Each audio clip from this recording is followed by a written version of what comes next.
The persecution and martyrdom of Christians is real, and there will always be a cost because our spiritual enemy always opposes faithful witnesses everywhere, even here in our nation.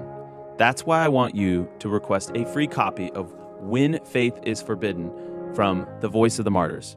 You'll be inspired by bold believers around the world who stood firm for Christ despite risk of prison and even death. The same faith Charlie stood so boldly for. Go to vom.org/faith. That's vom.org/faith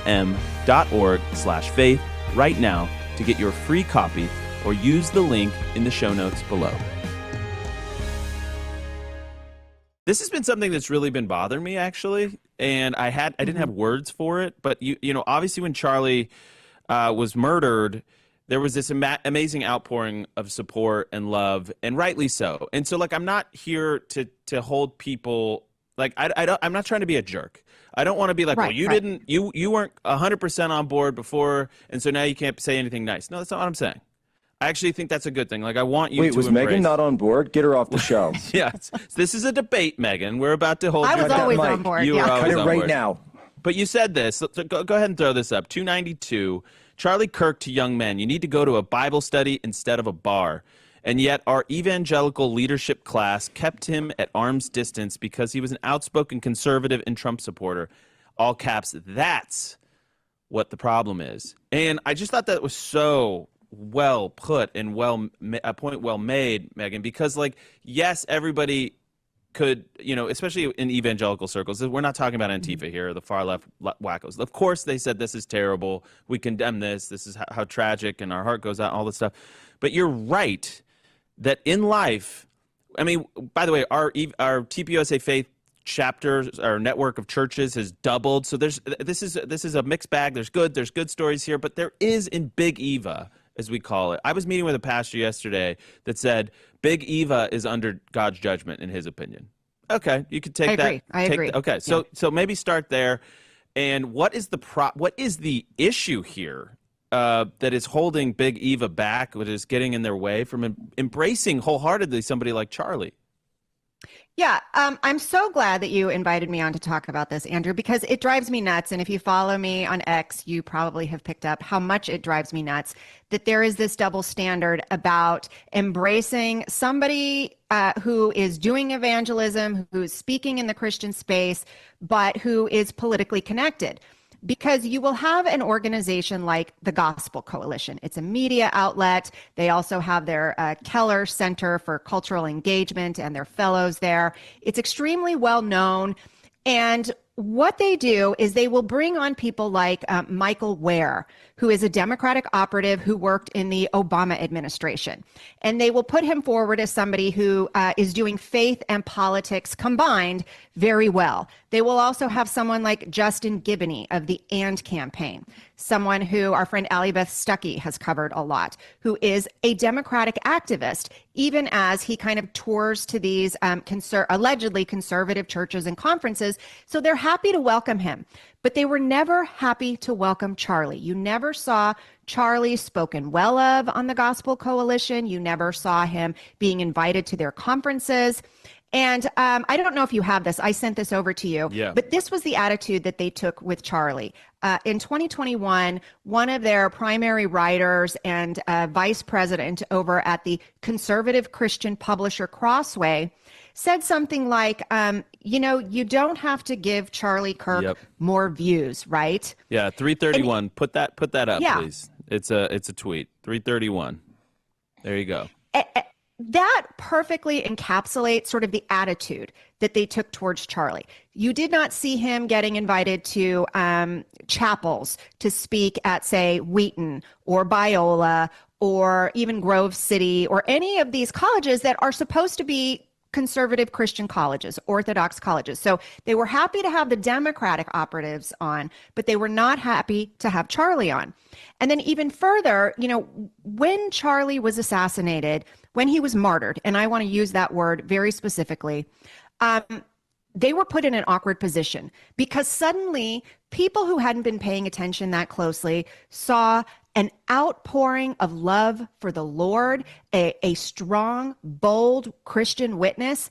And I think that served as a rebuke to the sort of squishy faith that has been embraced and the kind of compromises that we've seen in big evangelicalism. So suddenly there was this stark contrast to what they had been doing.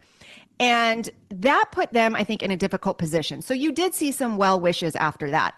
But just as quickly as you saw the well wishes and you saw the laments and saying, we're very sorry that this happened, they were very careful not to praise his politics. And after that, you started to even see, I mean, maybe it took maybe a week, 2 weeks before the heavily critical article started to come out. So then Christianity Today ran, something on, well, the Black voices in our churches are not so happy that we are lamenting Charlie Kirk's death.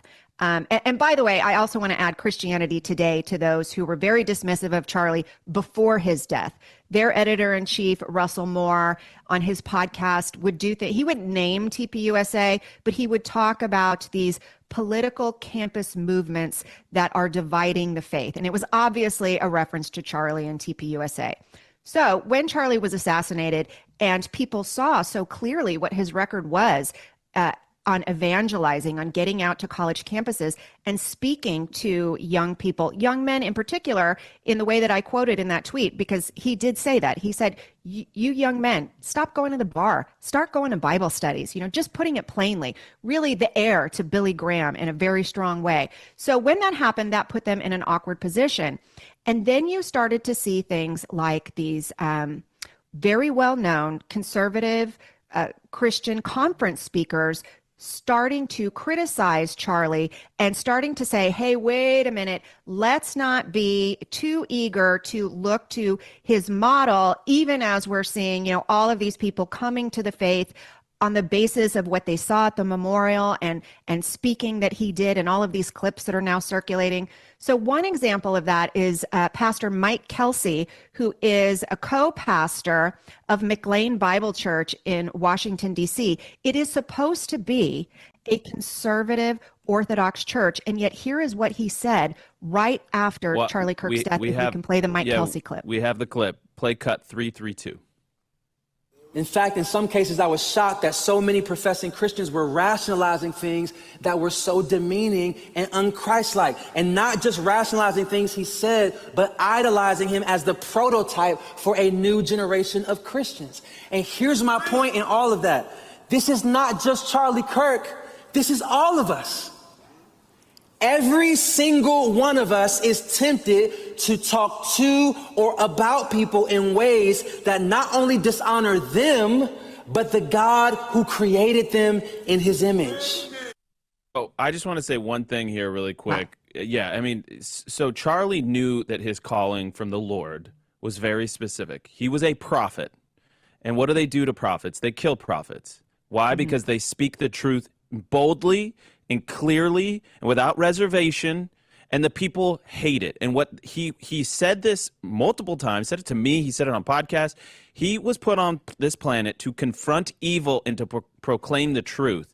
And what this tells me is that there is evil, that it lies, whatever, that are being clung to within the halls of the church, within the four walls of the church. Big Eva are clinging to lies. And I just, when I hear him speak like that, I'm just thinking lie, lie, lie, cultural compromise, compromise, zero courage, and it's extraordinarily frustrating. But I digress. Yeah, no, absolutely. And I want to play one more clip just to set the table for this, and then I'll explain why they're doing this. So, the other one is from Jackie Hill Perry.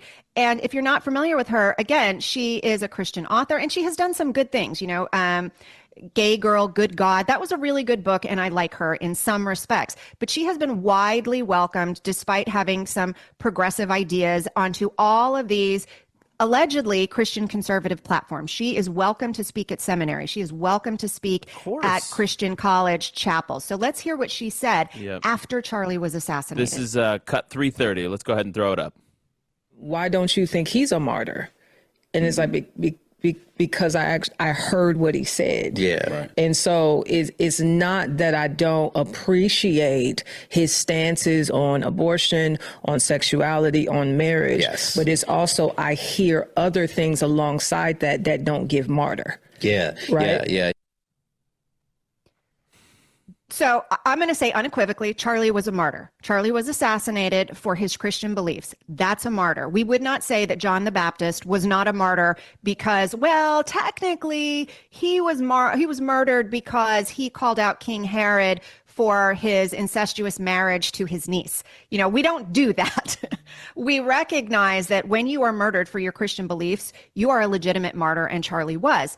And so what we are not seeing from all of these large evangelical outlets and seminaries and schools is we're not seeing any correction or rebuke for this kind of language. And so even as they have somewhat come out after the fact and now said, well, okay, you know, Charlie had some good things that he did sort of draw some young men to faith, they're in an awkward position because what Charlie's example did is it pointed out how they have failed to do that. They have failed to speak to the young men. They have failed to pick up that mantle of Billy Graham and evangelize the next generation.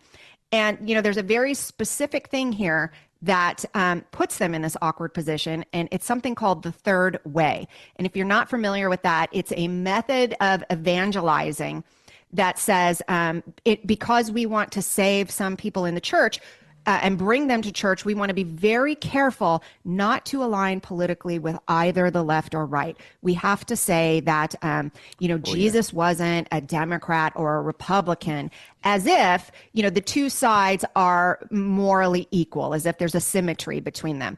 And they'll do tricky things like say, oh, well, you know, they're here on immigration and the right is here on abortion, and both of those are pro-life issues, even though one is, you know, a legitimately biblically debatable issue, and the other one is murder and not debatable. So, you know, I think that what we're seeing now is that they kept Charlie at arm's length because he showed a different way that wasn't the third way. It was a bold Christian witness that said, these are my political priorities, and these are my political priorities because I follow Christ. Fear God, not man. And these churches, Big Eva, guess who they fear? They fear man. It's very clear.